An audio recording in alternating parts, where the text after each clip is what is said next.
Coffee. Thank you. আজকে আমার দিদি এসছে, ও তো আসার টাইমই পায় না, মানে এত বিজি দেখায় কি বলবো।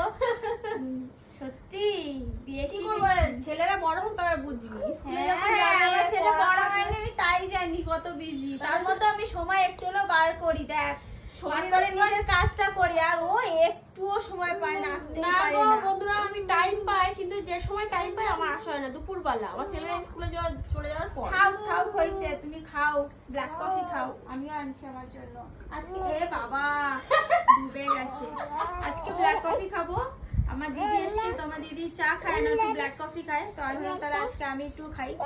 আগে খাওয়া তো ওরা পেটে আসার পর থেকে আমার এই ব্ল্যাক কফি আর কফি পুরো বাদ হয়ে গেছে, কারণ খেতে নেই নাকি প্রেগনেন্সিতে। আমার তো এটা কফিটা খেলে খুব ফ্রেশ লাগে। ফ্রেশ লাগার এনার্জি আসে। ভীষণ কফি লাভার ছিল, ভীষণ ভীষণ। ওর আমি কফি বেশি খাই। ঠিকঠাক আছে।